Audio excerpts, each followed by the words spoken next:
வெள்ளோடு பறவைகள் சரணாலயத்தில் எவ்வித அடிப்படை வசதிகளும் இல்லை என சுற்றுலா பயணிகள் குறை கூறியுள்ளனர். தண்ணீர் வரத்தும் தடைப்பட்டுள்ளதால் பறவைகளின் வருகை குறைந்து வருவதாக அவர்கள் கவலை தெரிவித்தனர்.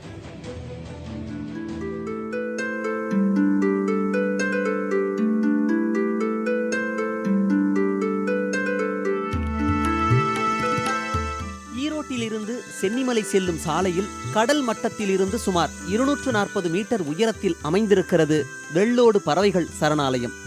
75 ஹெக்டேர் பரப்பளவிலான இந்த சரணாலயம் இயற்கையாக அமையப்பெற்றதாகும். இங்குள்ள ஏரிக்கு கீழ்பவானி கால்வாயிலிருந்து வெளியேறும் கசிவு நீரே முக்கிய ஆதாரமாகும். வெளிநாட்டு பறவைகள் உள்ளிட்ட எண்ணற்ற பறவைகள் வந்து இனப்பெருக்கம் செய்து திரும்பும் இந்த சரணாலயத்திற்கு அண்மை காலமாக நீர்வரத்து குறைந்துவிட்டது. இதனால் அங்கு வரும் பறவைகளின் எண்ணிக்கையும் குறைந்துள்ளது. ஈரோட்டிலே இதான் வந்துட்டு டூரிஸ்ட் பிளேஸ் மாதிரி பாண்ட் பேர்ட்ஸ் எல்லாம் இருக்க இடம் இங்கே தான் சொல்கிறதுக்கு இங்கே தான் இருக்குங்க.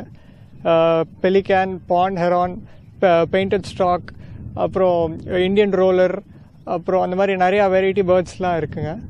அதுக்கப்புறம் பொதுவாக இங்கே பேர்ட்ஸ் நிறையா இருக்கும். இந்த வாட்டியும் இருக்குது, ஆனால் கம்மியாக இருக்குது. ஏன்னா தண்ணி கம்மியாக இருக்குது இங்கே, வெயில் அந்த இதனால. பஸ் வசதி கொஞ்சம் குறைவாக இருக்கிறது.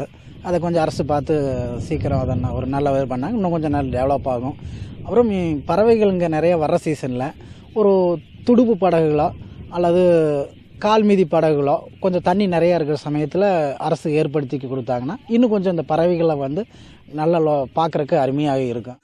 பேருந்து நிறுத்தத்திலிருந்து 3 கிலோமீட்டர் தொலைவில் சரணாலயம் இருப்பதால் இங்கு வந்து செல்வது மிகவும் கடினமாக இருப்பதாக கூறுகின்றனர் சுற்றுலா பயணிகள். பறவைகளை அருகே சென்று காண வசதி செய்து தரப்பட வேண்டும் என்பதும் அவர்களது கோரிக்கையாகும். இது ஒரு 5-6 டைம்ஸ் வந்திருப்பேன் நான். எஸ்பெஷலி எங்கள் மாதிரி ஜென்ரேஷனுக்குலாம் நான் வேறு ஊர் தேடிலாம் போயிட்டுருப்பாங்க நான் ரிலாக்ஸேஷன் பண்ணுறதுக்கு. இது கண்டிப்பாக எங்களை மாதிரி மக்களுக்குலாம் ரொம்ப சந்தோஷமாக இருக்கும். இந்த மாதிரி இடத்துக்குலாம் ரொம்ப ரிலாக்ஸ்டாக இருப்பாங்க. ஸோ நாங்கள் ஓன் வெஹிக்கிளில் தான் வந்துட்டுருக்கோம் நாங்கள் இப்போது. ஸோ ஆனால் அதை பற்றி எங்களுக்கு டிரான்ஸ்போர்ட்டேஷன் எப்படி இருக்குன்னு தெரியல. ஆனால் கவர்மெண்ட் இதுக்குன்னு டிரான்ஸ்போர்ட்டேஷன்லாம் அரேஞ்ச் பண்ணாங்கன்னா கண்டிப்பாக அவங்க பப்ளிக்கும் சப்போர்ட்டாக இருக்கும்.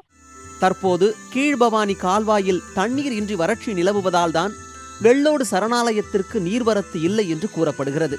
இருப்பினும் மாற்று வழியின் மூலம் சரணாலய ஏரியில் தண்ணீர் நிரப்ப நடவடிக்கை எடுக்க வேண்டும் என்பது சுற்றுலா பயணிகளின் வேண்டுகோளாகும். புதிய தலைமுறைக்காக ஒளிப்பதிவாளர் சதாசிவத்துடன் ஜான் மைக்கேல்.